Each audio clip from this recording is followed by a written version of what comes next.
If you're anything like me, you've had a lot on your mind recently. I got a lot swirling around in my mind. I'm thinking about family members. I'm thinking about our current circumstances. And I've been thinking a lot recently about desperation. About just being desperate in life and circumstances, but more than that, desperate for God.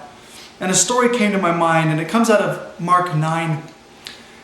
And there's this encounter where Jesus had taken Peter, James, and John, and he had taken them separate up to a high mountain. And there he had an encounter with Elijah and Moses. And on their way back, they come back into town where the rest of the disciples were, and they see this great commotion.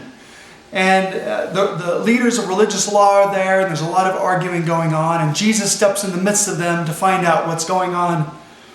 And they discover this father who has a son who's convulsing and thrashing around. And so picking up in verse 20 of Mark 9, it says, "So they brought the boy, but when the evil spirit saw Jesus, it threw the child into a violent convulsion, and he fell to the ground, writhing and foaming at the mouth." The father had told Jesus that he had been possessed by an evil spirit. And so it continues. "How long has this been happening?" Jesus asked the boy's father.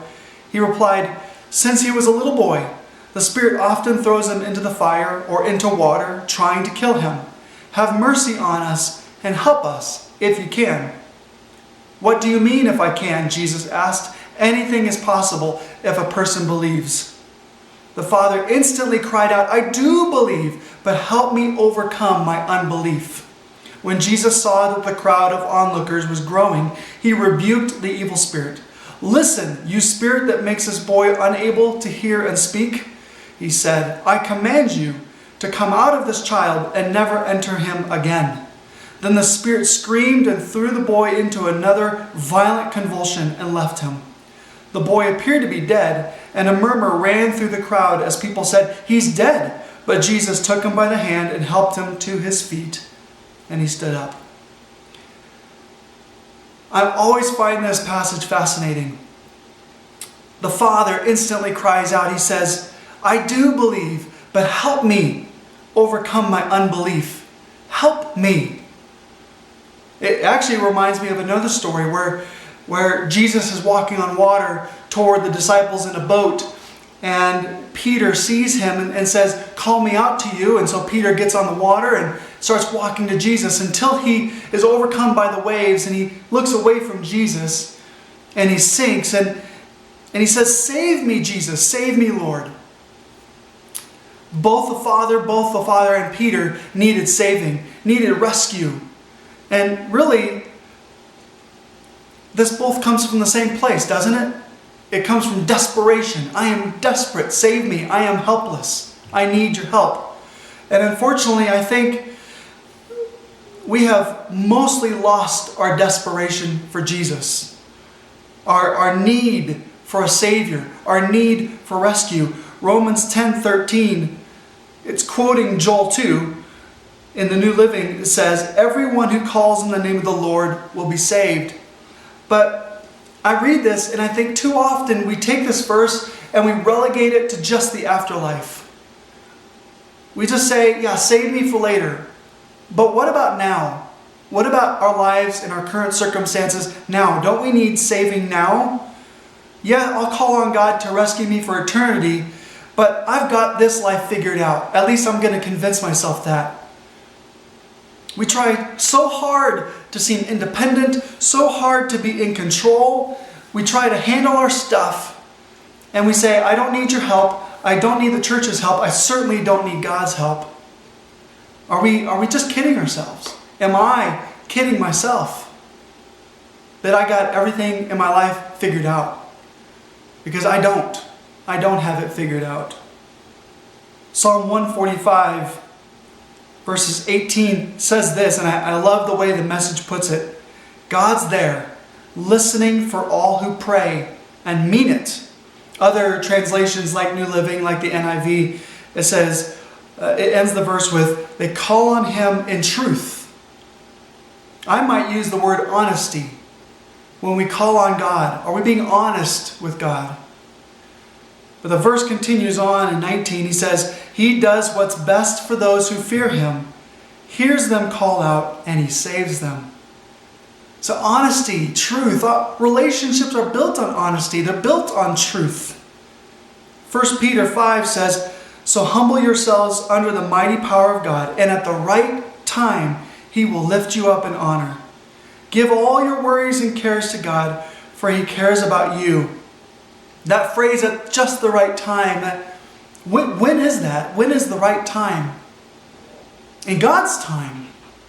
In God's time is the right time. He will lift you up, for He cares for you. He cares for me.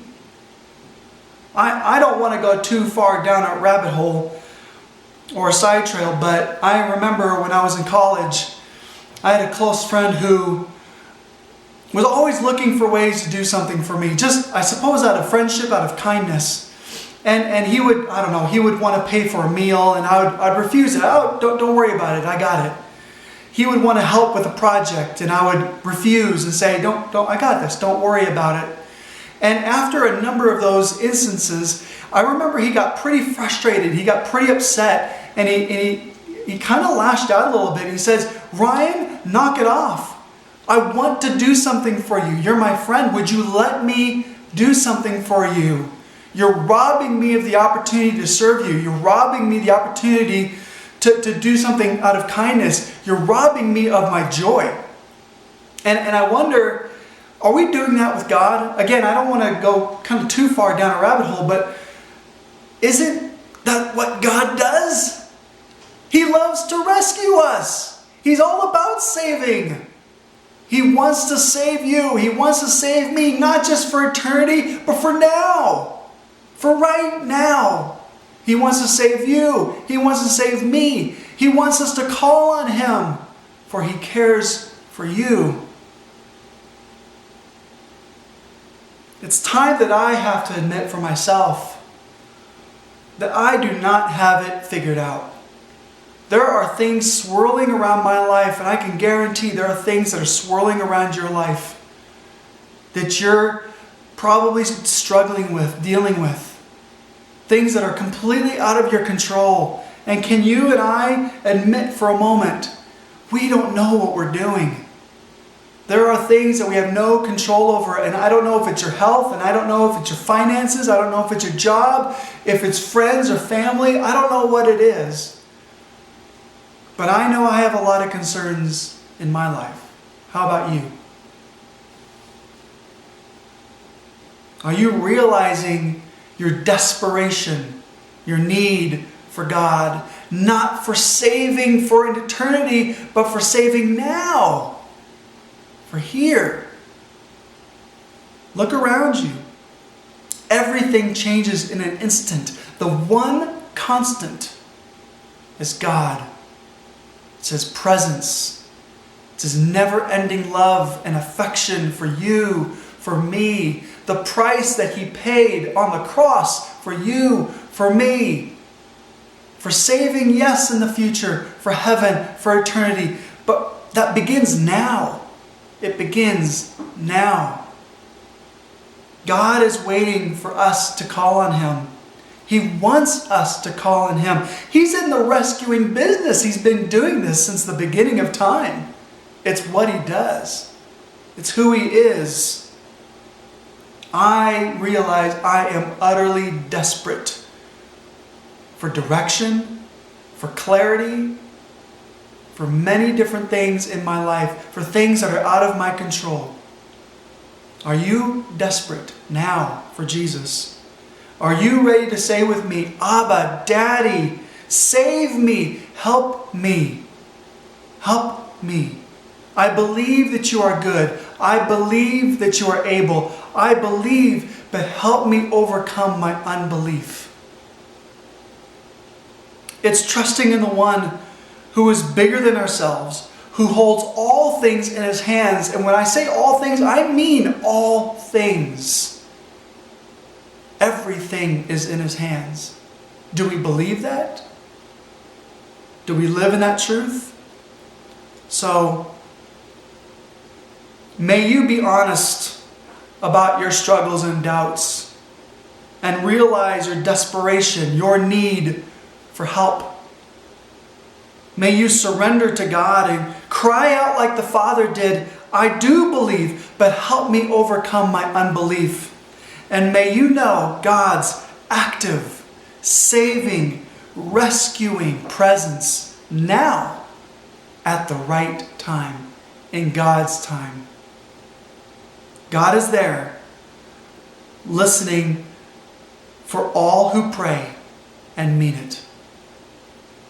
Blessings.